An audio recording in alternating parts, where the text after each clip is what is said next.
In this example, I am going to show how we find the mean value in data 1 from our data sheet. And this time I'm going to add in a technology component. I'm going to show everybody how we can find this mean value here using the TI 83 or 84 calculator. The formula has always been working until now when the data start getting long. So if you're writing down the formula, then it's going to look like this. We're going to have 3 60s plus 4 64 and plus 5 68 and so on, etc., etc. And keep writing these down, the value with frequencies and adding up. And that's really, I'm just reminding everybody the formula, but I'm not aiming at performing this example using the formula. And so in that way, allow me to use just dots right here, and plus 96 plus 104 plus 104 plus 124, and we really gonna divide all that sum here by 40. But so let's just get that answer here ready. But I'm gonna turn our focus over to the graphing calculator. And so provided that everybody at this point of the quarter has a calculator, a TI 83 or 84 recommended at this point. And so to perform this calculation, to find the mean value, and it's also the convenient tool here, but your TI 83 and 84 has a stats button right here. So my screen is looking similar to even your TI 83 should have should have the design that looking exactly like this screen I have right here. So I'm going to hit the stat button. That brings up will bring up the first default sub menu here is the edit. I want to stay right there inside of edit. I'm gonna select. And by the way, we can use the up and down arrow key to navigate within one sub menu. We can navigate among the different items in one sub menu. And then we can use the left and right arrow key to navigate to other sub menus in the same function, in the same stats function. So right now for this problem, in this example, I want the first step stay right here in the sub menu edit, and I also want to stay in the first item right here. So to trigger up that first item, all you do is either you hit enter right there, or you can just hit 1. Either way, it's going to get you there. Okay, and so now after entering edit mode, then the calculator now is showing you 6 different empty lists right here. Your calculator memory is strong enough to hold up to 6 empty lists and ready for anyone to do your statistics work. So now I am going to enter our data 1, and you can also have your choice in case that you borrowed your calculator or you rented out your calculator from someone who has already used the calculator before and they forgot to clear out the data. Then you can look for any data list right here as long as it's empty, and then start entering your data. I'm gonna choose list 1 right here. So now my first data value is a 60. I'm gonna just type it and then hit enter, and then immediately it's gonna store my data as 60. But I need to type 60 again, and 60, and now I'm gonna have 464. So I'll go 64, 64, 64. All right. Now I'm gonna have 568, 68, 68, 68.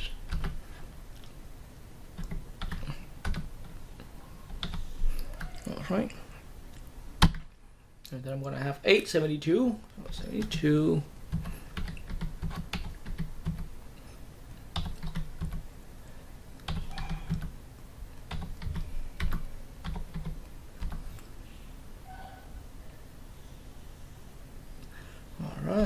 this is our last one here, and then after 72 we're gonna have well,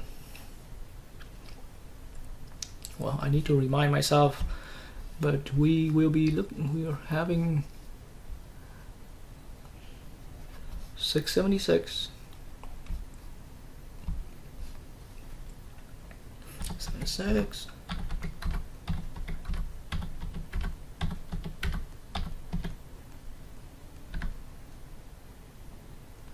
okay, and we have 580s. Actually, let me double check right here. We still having 680. Okay, so now I'm gonna go 80, 80, 80, 80, 80, and 80. All right. So simply just type a number, hit enter, type a number, hit enter. The value will be stored into your list. And now there are going to be 588s, 88, 88, 2, 4, 5, okay. And then there's a 96, there's a 104, and there's a 124. All right. And so at this point we finished entering all data values into your data. So notice my screen activities right here. So we definitely need to put all your data into a list as one column right here. Okay, and you actually don't need to worry anything about how to save it. This calculator of yours is not as complicated as a computer. So once you hit enter on every value entry, it's already stored and saved. And so now the next thing you need to do is to hit the stats button. Now use your right arrow key to turn over to the calculation submenu. At this point, in this submenu, you want to stay right there under option 1 right here that says one variable stats. We want to select that option, that item, and that now will. So my calculator emulator has the screen, and I'm sure in many of your modern TI-84 calculator has this screen as well. And then this first step right here, it's asking for a list, meaning which list did you enter into your calculator. So we're gonna choose list L1. Now I enter my data in L1. If you have L2, then you're gonna go second 2 to select L2 in case you put your data in L2.